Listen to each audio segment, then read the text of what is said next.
Yes, they're in right now at Target, and they seem to be all over the place. So if I'm holding this right now, anyone can get one. $29.99. It's a little pricey compared to that most Strifes between $10 and $20. The performance is fairly similar, but this is much better, and it comes down to the, let's say, the small details. I'm going to show you them right now. First is balance. This blaster is very balanced. The weight is right here where the batteries are. The tray is right here in the back. So when you're holding this, even though it has a really small stock, especially for me, I would call this kind of a hip firing stock, it has a lot of the balance right here in the middle. Anyone who has ever held a Strife, when they're holding it, know the weight tends to go to the forward, mainly because there is no stock here, but it's all up front here. It gets worse when you use a Rebel Red, or Rapid Red, because all the weight is up here with the batteries. It's basically like a heavy pistol that you have to hold up front.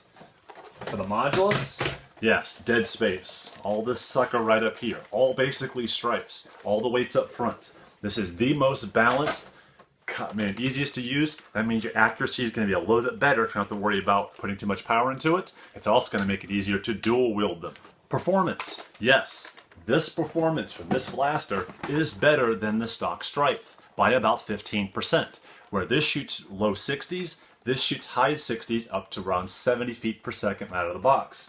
Now it's not going to freak anyone out because that's what the modulus does. However, the modulus can hover around 70, and if you're really patient and let the motors really rev up, you can top 78 on stock batteries. Now here's the thing. I've spammed this, and the lowest it went was 58 feet per second, shooting as fast as I could. Which, you know, out of a stock semi-auto blaster, that's not bad. Here, this went down to the high 40s on stock batteries. So, if you're willing to use this as a high charge, like your sniper rifle, if you will, for a flywheel on stock performance, this was a little better. However, this was maintaining its speed better. Now, Ultrafires are not the wisest thing to actually use. The engineering is said to be fairly bad. It's not if they'll catch fire, but when. However, using two stock batteries, or two dummy batteries, which means there's no charge in them, it just carries the charge all the way through without adding to it, and two Ultrafires, I was able to get in the 92 to 93 feet per second. The lowest I got, even shooting fairly quickly, was mid-80s. That is awesome. Remember, nothing's been changed, this just Ultrafires put in. When I tried to rev this guy all the way up, I got 96 feet per second, but when I spanned it, it dropped much farther down below this. Much more consistent. This means the modding potential to make this a stronger blaster is excellent. Also, when I tried to put Ultrafires in here, the best I got was somewhere in the high 70s, around 80 feet per second. This was getting mid-90s. 15% better seems to be the consistent power improvement on the Desolator. Comfort, holy cow. Not only is there more space back here, I mean, look at this thing. It's a smaller handle. The handle is excellent on the Strife. But here, not only does my big hand have enough room to fit in, this bar actually is a benefit as it keeps it from going too far forward while I'm holding it. This does get slightly in the way for that, but considering I'm holding off to the side, not really any problems. Excellent comfort. And this, the Rapid Strike front hold, or the kind of front, is very comfortable and makes it easy if I want to aim.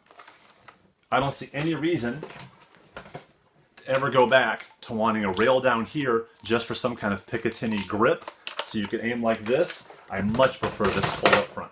There's actually tactical rails on here. Everyone looking at the front saying, oh no, I can't put anything on the front barrel. The front of the Strife, I've tried to put extended barrels with underneath mega shot shooters or rough cuts, and it always seemed to be loose or fall off. I hated everything up here. It's gone. It does not bother me. There's actually two tactical rails up top, however. And if everyone's wondering, what can you do with that small tactical rail? A flashlight can go up there. And everyone thinking, well, it'll block my line of sight. Well, usually I'm hip firing these things anyway. Not a big deal, but here's why I like it. Just enough, very secure. My camera goes on. And what can you do with the back one? This is actually from a Boomco line product. Boom. And if you want it the other way, it actually works a little bit better. Now, it's not a perfect fit. It'll snap off. Man, a little extra electrical tape on the bottom help fit in. But yeah, for HVZ, definitely going to put socks up there. So that will be my preferred loadout. Camera works. I can show you guys what the gameplay looks like. And a sock holder up top. Two tactical rails up top. The Strife, you get one. Awesome. Fits right in the holster. And it's so thin, you hardly notice it's there. Much better Then the kind of the slightly bulkier Strife goes right on your hip. Yes, this part was coming up a little bit up my thigh, and I have to be aware of it when I'm kind of swinging another weapon, but it's so thin it stayed even with my body. Even running around, it did not get in the way much. Love it. That's why I'm going to have two of these guys, one on each hip. Yeah, I know I said we're going to dual wield these. Right hip, awesome. Left hip, yeah, not so much. So I'll have to figure out something different if I want to dual wield these. Yeah, I'll have to work out a different pouch. So the Nerf one's not so much. Air Warriors mags. Works. Excellent. No problem, just like the Strife. So if any of you spammed out there, bought tons of these Air Warrior magazines, they work with the Desolator.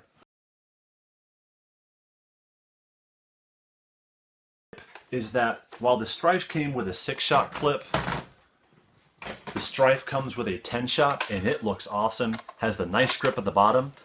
Here is a 10-shot magazine that comes with the Desolator. This is a 12-shot magazine. If you'll notice, the 12-shot magazine, it's actually shorter. So if you ever have any problem trying to fit too many in, you fit it someplace safe, 2 more shots, shorter profile. I mean, honestly, if you're going to go ahead and do this, and I kind of blame all the people who love those banana mags that held only 10 shots and people are willing to go out and buy them like crazy for 2 less shots. I wish there was just 15. Somehow I could live with 15 shots instead of 10, even though most people rock 18s or me with 20 with Air Warriors clips. But man, it looks so good. The only thing I can think to do with this is put a narrow base thing on the back of my molly rig and have it right there over the top and pull it out. I guess sort of like I'm using it like a katana sword, but have it right back here and I can pull it out. That way this thing grips and I don't have to even look for it. It'll hold into my hand. But outside of that, I'm trying to find ways to get this in as a backup clip. I can't sing using too many blasters. But man, it really bugs me that I can't want to use them with too many more blasters. Nerf, if you can, make a 15 shot of this. I'll live with 3 less shots. I can't live with 8 less. Here's a quick plug to Little Valentine. No, they did not send this to me for free. I'll be doing a review of this in the future. But this is their back holster. $10. It's cheaper than the Nerf one. It looks fairly similar. And you can't even tell it's there. And look how thin that is. I'd be able to put this on my back and I'd even forget it was there, especially if I'm carrying something like a Mastodon or a Tyrant where I'm using Mega Darts and I want this as a backup. Really nice, really fit. So, in summation, revs up fast, consistent, better performance than a Strife, close to a Modulus and more consistent when you shoot faster shots, thinner, balanced. This is awesome. It's more comfortable, it looks great. If anyone mods this or changes the color or whatever, other than just putting their name on it or something, what's wrong with you? Give it at least a couple of months before you get bored of looking at it. Man. But, awesome. The only downside I see to this is just a 10-shot clip. Use it for cosmetics if you want to. If you want to go professionally HVZ or nerfing, you want more. And $29.99. You can get Stripes between $10 and $20. The Rapid Reds are like $13 to $14. This is expensive. Get one, it is worth it. Outside of that, maybe wait till they go down sale. That's it, guys.